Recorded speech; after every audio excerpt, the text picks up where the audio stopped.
somewhere between the silence of a ticking clock and the creak of an old chair. A question begins to rise, not as a panic, not even as a sadness, but as a quiet wondering. Is this what growing older alone feels like? For many who live alone after the age of 60, the experience is not as dramatic as the stories make it seem. It's not about being forgotten or abandoned. It's subtler than that. It's the absence of familiar voices, the echo in a house built for two, the way the day stretches wide with time but narrows with meaning. And yet there is something profoundly empowering about this chapter of life. To live alone is not necessarily to be lonely. In fact, this season can become one of the richest, most self-defined stages of all if approached with intention. Loneliness does not come solely from being alone. It comes from the feeling that you are no longer seen, no longer heard, no longer needed. And so the question we begin with today isn't just, how do I avoid loneliness? The question is, how do I stay rooted in meaning, connection, and joy while living alone? I remember a woman named June I met in a community garden in her 70s. She lived alone in a small house surrounded by herbs, wildflowers, and birds she had named like grandchildren. She once told me, "People think I'm alone, but I have never been more surrounded by life, by stillness, by the sound of my own thoughts." Her presence was vibrant, not in spite of her solitude, but because of how she had embraced it. That's the difference. Living alone can either isolate you or awaken you. It depends on how you choose to inhabit your time, your space, and your heart. This series will not give you a checklist of things to do when you're lonely. Instead, it will offer a reframe, a shift in how you see your life now. Together, we'll explore how to transform solitude into sanctuary routine, into rhythm and silence, into self-connection. We'll look at how to foster relationships that uplift without overwhelming, how to build habits that nourish body and mind, and how to find peace in your own presence. This isn't about filling every hour with noise or people. It's about learning to be enough for yourself while still staying open to the beauty of human connection in all its evolving forms. Because life after 60 doesn't shrink unless you let it. In many ways, it expands into freedom, into clarity, into choices you didn't know you had. So today, we begin not with fear, but with curiosity. What if this season of living alone could be the doorway not to loneliness, but to the most grounded, most present version of yourself? Living alone after 60 can either feel like an endless quiet or a sacred space depending not on what's outside, but how you relate to it. That's where the real shift begins. Not in changing your address or filling your calendar, but in transforming the lens through which you see your solitude. Many of us were taught, whether directly or indirectly, that value comes from usefulness to others. Raising children, supporting a partner, hosting dinners, taking care of someone. But when those roles begin to fade or evolve, a haunting question often follows: who am I when no one needs me in the same way anymore? The truth is, your worth has never been tied to your productivity. And the beauty of living alone is that it allows you the space to rediscover who you are when no one else is looking, when you're not performing, accommodating, or responding. There is a kind of power in learning to enjoy your own company, not tolerate it, enjoy it. To begin this shift, start small. Let your mornings be slow and unrushed. Make a cup of tea and sip it by a window, not to pass time, but to savor it. Notice the light, the movement of leaves, the shape of your thoughts. These quiet rituals ground you. They remind you that presence is not something that has to be filled with noise. It can be full in and of itself. Next, speak kindly to yourself. Loneliness often whispers in self-critical tones, telling you you're forgotten, that you no longer matter. But those thoughts are not truth. They're habits, and habits can be unlearned. Replace them gently with affirmations. Not cheesy mantras, but real reminders. I am allowed to rest. I am still growing. This season holds value just like the ones before. And redefine your space. Living alone gives you full authorship over your environment. Let your home reflect the version of yourself you are becoming. Fill it with things that bring you joy, photos of moments you treasure, books that stretch your thinking, music that brings your spirit to life. Create corners that feel like sanctuary, where you can write, breathe, stretch, or simply sit and be.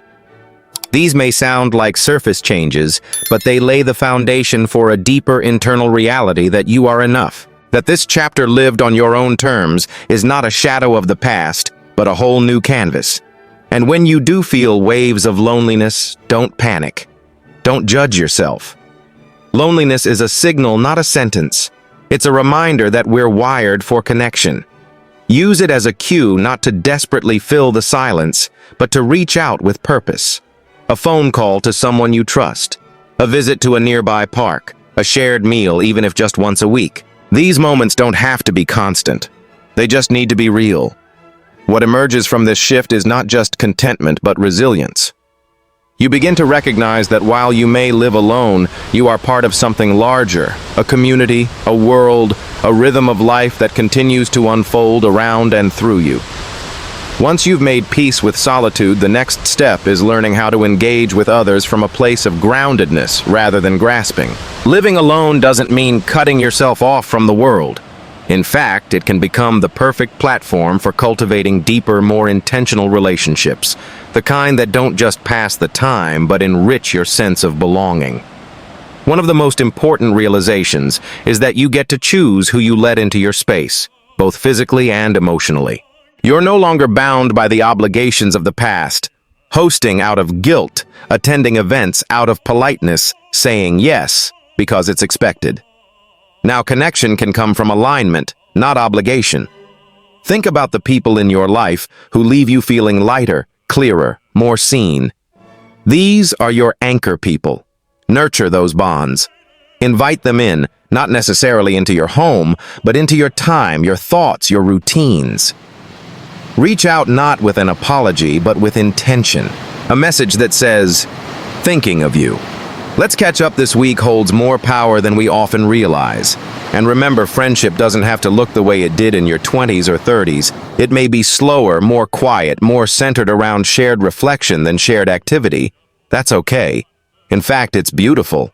Some of the most profound connections are born not in crowded rooms, but in slow walks, long phone calls, and the steady rhythm of being there for each other gently, consistently. It also helps to broaden your idea of community. Perhaps it's a local art class, a book group, a community garden, or a place of worship. What matters is not how many people you see, but whether you feel seen when you are there. Quality matters more than quantity, depth more than breadth, and don't underestimate the healing power of being around younger generations, not to teach or to advise, but simply to witness life moving forward.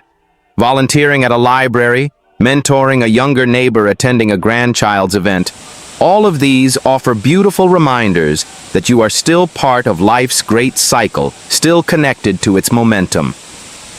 Boundaries are also essential. You deserve to be surrounded by those who honor your time, your energy, your pace. If someone drains you, it's okay to create space.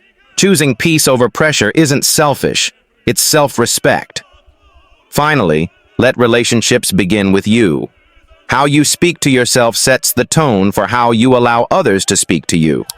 When you affirm your worth, you naturally attract those who see it too. When you live with intention, you create a field of presence that others feel drawn to, not out of neediness, but mutual respect. As you build these nourishing connections, you'll notice that the fear of loneliness begins to fade. Not because you're constantly surrounded by people, but because you've created a life of meaningful interaction, one where solitude and companionship dance together in harmony. Once we understand that solitude can be sacred and connection can be intentional, the final key is rhythm.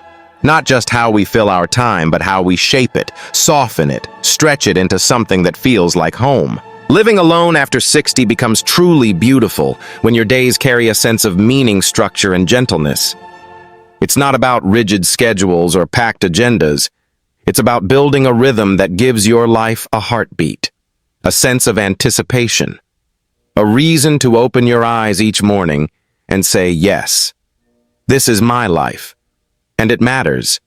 A meaningful daily rhythm begins with a morning that honors your presence. Whether it's a short walk, a quiet breakfast, or simply sitting in sunlight with a warm drink, let it be something that centers you before the world begins to move. This isn't just a routine, it's a ritual of affirmation. A way to say to yourself, I'm here, I belong. Today is mine to shape. Midday is your space to explore. Maybe it's when you write, when you tend your garden, when you call a friend, or prepare a nourishing meal. Keep it flexible, but intentional. Even a simple task like organizing a drawer or learning something new can feel like a small victory, a moment that says, I am engaged. I am alive. And then there is evening, the time when quiet deepens. This is where loneliness can sometimes knock uninvited. But it doesn't have to stay. Create rituals of closing the day with grace. Soft lighting, calming music, a gratitude list, a bath, a favorite poem, a call to someone you love not out of need but out of joy. These small acts tell your heart, you are safe. You are loved. You are not alone. Also remember the power of weekly anchors, moments you look forward to beyond the daily rhythm. A Tuesday phone call with your sister, a Thursday class at the community center, a Sunday walk through the park. These rituals become guideposts reminding you that your time is not just being passed, it's being lived. And above all, let your rhythm include room for spontaneity. You are not a machine. You're a living, breathing, feeling being. Say yes to the unexpected coffee invitation. Take a nap if your body asks for it. Rearrange your living room just because it brings you joy. Living alone gives you the rare gift of self-determined time. Use it with both intention and kindness. When you craft your days with love, the quiet becomes not a void, but a canvas. You begin to see that the rhythm of living alone is not just about managing solitude. It's about making it sing softly, steadily, and in tune with who you truly are. And when you look back months or years from now, you won't just see a stretch of empty rooms or quiet mornings. You'll see a life crafted with care. A story that honored your time, your spirit, your becoming. Living alone after 60 can be a beautiful chapter, not in spite of its silence, but because of how you choose to fill it. So here we are at the end of this reflection, but not the end of your story. Living alone after 60 is not a sentence, it's an opportunity. A canvas that waits for you not just to survive in silence, but to paint your days with color, rhythm, and meaning. You are not forgotten. You are not invisible. You are not waiting for life to happen again. Life is already here in the quiet moments, in the conversations you choose to have, in the rituals you build, and in the grace with which you inhabit your time. Loneliness may knock, but it does not have to stay. Because you now carry with you tools of transformation, mindsets that empower relationships, that restore rhythms, that remind you of who you are. So keep your mornings sacred. Keep your thoughts kind. Keep your connections intentional. And above all, keep your spirit open to new joy, no matter how simple or unexpected it may be. There is so much beauty in a life lived with awareness, with agency, with gentle purpose. Let your story reflect that. Let your solitude be strength. Let your stillness be full. And if ever you begin to forget the power of your own presence, return to the truth you've now come to know. Living alone does not mean living without meaning. You are not waiting to be loved, you are already love in motion.